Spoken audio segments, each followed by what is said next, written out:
پاسپورت د طرفه نوې اپډیټ راغله ده. اوس چې تاسو ځان پاسپورت راغوئ نو د هغې پیسونه چې دي دی سیوا کړي دي. دغه شان د پاسپورت کم ډیزاین چې دی هغه ورسره هم چینج کړی. څنګه چې پیسونه سیوا کړي دغه شان د پاسپورت ډیزاین چې دی هغه چینج کړی دی او دې له نوم یې ایښودی دی ای پاسپورت. نو په دې ویډیو کې په دې اپډیټ په کوم چې ای پاسپورت څه ته وایي او د دې پیسونه چې دي دی څومره سیوا کړي دي. ویډیو چې دا به زموږ سره تر اخره پورې ګورئ. یو لایک شیر کمنټ چې دی ویډیو له به لازم ورکوئ. ویډیو معلوماتي ده نو مخکې شیر کړئ.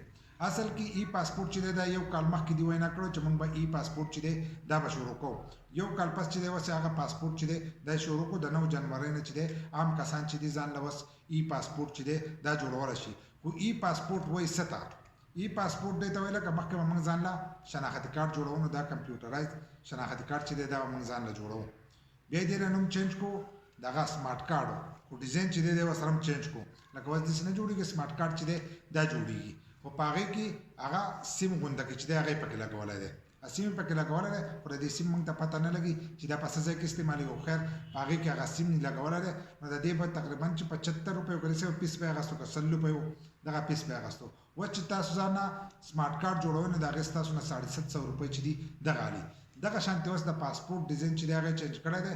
دا کم چې دی دا کمپیوټرایز دی. اوس ای پاسپورت چې دی په هغې کې به هم د سیم په شان دغه چې دی دا به پکې راځي دا اوسپنه به پکې لګېدلي نو دغه به پکې دغه کېږي لکه دغه بدلې پکې راوستله.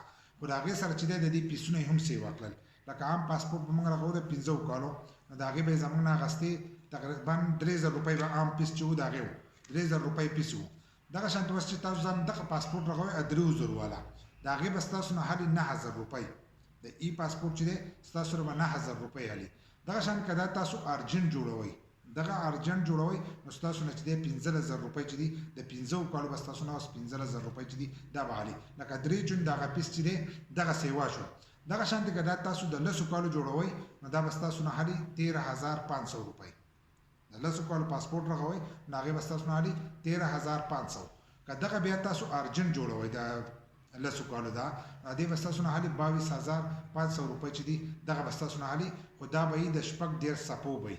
لکه ما چې درته دا کم وي دا نارمل پاسپورت مې درته وي د 14 څپو خو هغه د عام کسانو دپاره دغه دی. بیا 72 څپو والا کم جوړوي نو د هغې په پیس کې چې دی بیا یې ډېره زیاته اضافه کړې ده. خو عام موږ کم کسان چې دي نو موږ دغه پاسپورت استعمالوو نو هغه چې تاسو د 15 کالو جوړوئ نو ستاسو نه 9000 روپۍ هلي چې نارمل یې جوړوئ او چې د 10 کالو جوړوئ نو 13500 چې دي دغه به هلي.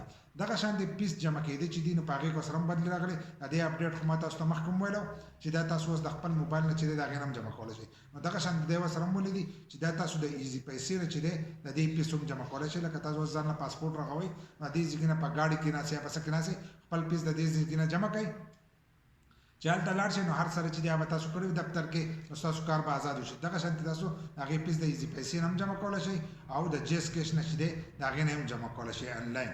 دغه شان د نیشنل بینک نه چې دی دغه پیس هم تاسو جمع کولی شئ. د نیشنل بینک نه خو مخکې هم جمع کېدو اوس آنلاین چې دی تاسو د ایزي پیسې او د جیس کیش نه چې دی دغه پیس جمع کولی شئ.